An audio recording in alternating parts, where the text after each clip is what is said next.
Halo teman-teman, selamat datang di channel Handako PS. Di video ini saya akan menunjukkan tutorial mengenai Google AdSense ya. Dan di sini bisa dilihat untuk bulan Mei ini dapat segini 9.700 dolaran, cukup gede. Tapi karena ada pajak ya dan ada fee juga untuk maintenance, jadi dapatnya itu nah segini nih teman-teman, 5.345,17 US dollar. Oke, langsung aja kita bahas masalah pajaknya ya. Pertama-tama kita butuh untuk login di akun Google AdSense kita teman-teman. Tampilannya kayak gini ya. Kalau kita arahkan ke overview, ada home dan lain sebagainya. Secara default nanti arahnya akan di home sini teman-teman. Dan untuk pendapatannya ya terserah, bisa dari YouTube, bisa dari AdMob, bisa dari website atau partner dan lain sebagainya. Jadi Google AdSense itu bisa kita manfaatkan untuk mendapatkan penghasilan, entah itu dari karya kita yang berupa tulisan di blog atau website, atau partner menggunakan website partner dan lain sebagainya. Yang di Indonesia ini kan banyak banget yang pakai YouTube ya, dan blog juga. Mungkin AdMob enggak sebanyak pengguna YouTube dan lain sebagainya, tapi untuk pendapatannya AdMob itu ya gede juga teman-teman. Nah, untuk awal-awal setup pajaknya itu di sini teman-teman bisa dilihat minutes tax info. Kita masuk aja.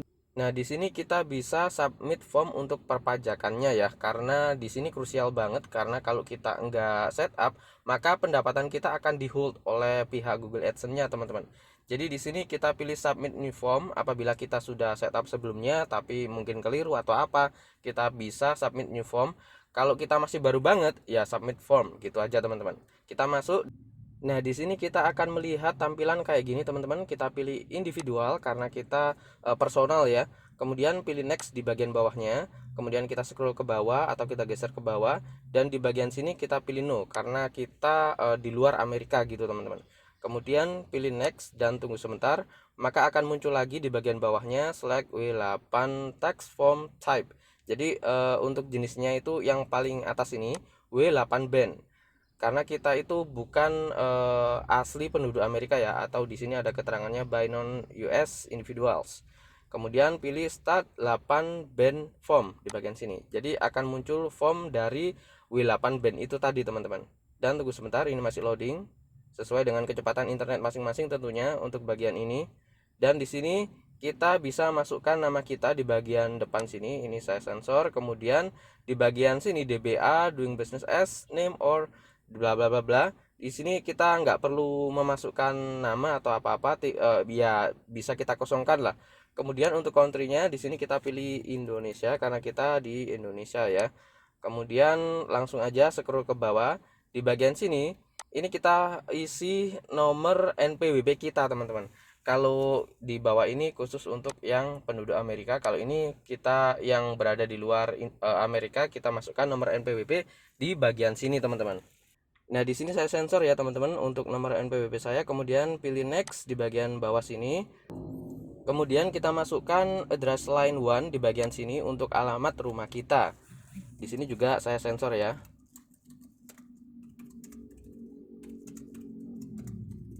Yang jelas di sini kita bisa misal nih desa apa, RT berapa, RW berapa gitu ya. Kemudian di bagian address line 2 ini bisa kita masukkan nomor maksud saya alamat rumah kita yang kedua kalau kita punya dua rumah atau pindah-pindah gitu untuk tinggalnya.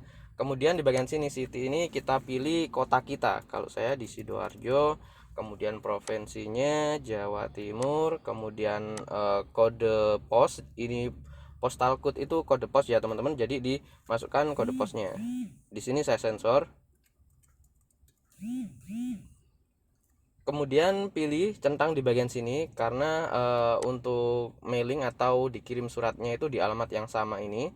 Kemudian pilih next di bagian bawah dan akan muncul opsi kayak gini ya, teman-teman.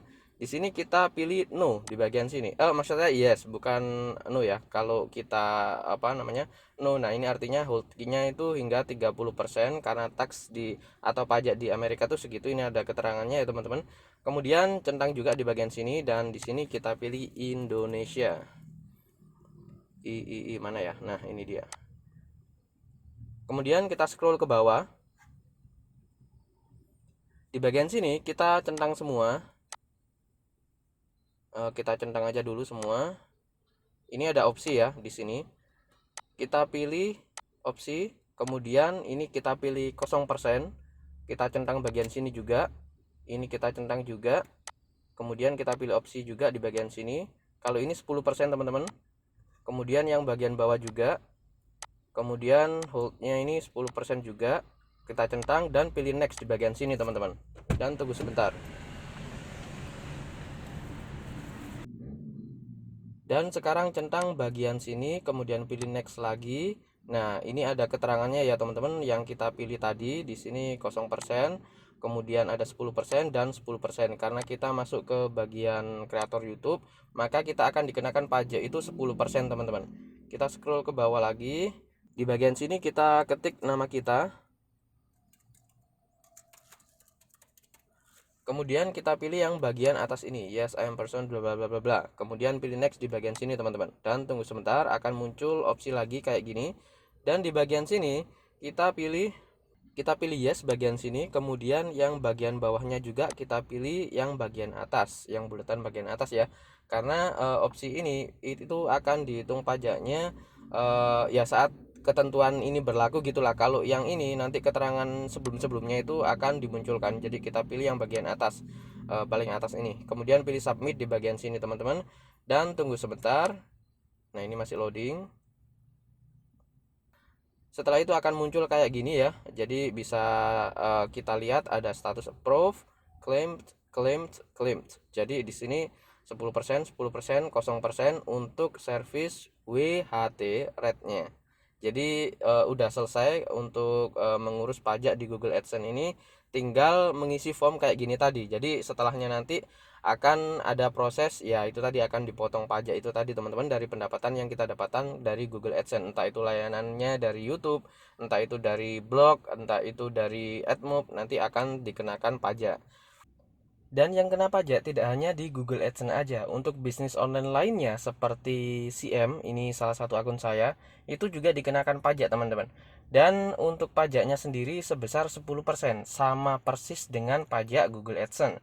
Tapi beberapa buyer yang membeli karya saya, ini nggak tahu dari negara mana, bahasanya kayak gini teman-teman, dan itu pajaknya 0%. Jadi apabila pembeli dari negara tertentu yang bekerja sama dengan Indonesia, maka akan dikenakan pajak 10%. Itu akan dibayarkan ke negara kita ya tentunya. Dan yang nggak bekerja sama dengan negara kita, maka pajaknya 0% kayak gini teman-teman. Jadi sebagian buyer yang membeli karya saya itu ada pajak 10% kayak gini. Harganya 25, jadi kenanya 2,5. Kemudian kali ini 26, kenanya 2,6. Nah, ini adalah pendapatan bersih yang saya terima setelah dipotong fee dari websitenya. Oke, langsung aja kita beralih ke Google AdSense ya. Oke teman-teman, sekian dulu untuk video kali ini, semoga bermanfaat. Dan jangan lupa lihat juga video saya yang lain, barangkali ada tutorial bisnis online yang belum teman-teman tonton. Jadi bisa teman-teman tonton sehingga bisa memberi manfaat buat teman-teman dari pengalaman yang saya buat videonya di channel Handoko PS ini. Oke teman-teman, sekian, terima kasih telah menonton dan sampai jumpa di video berikutnya.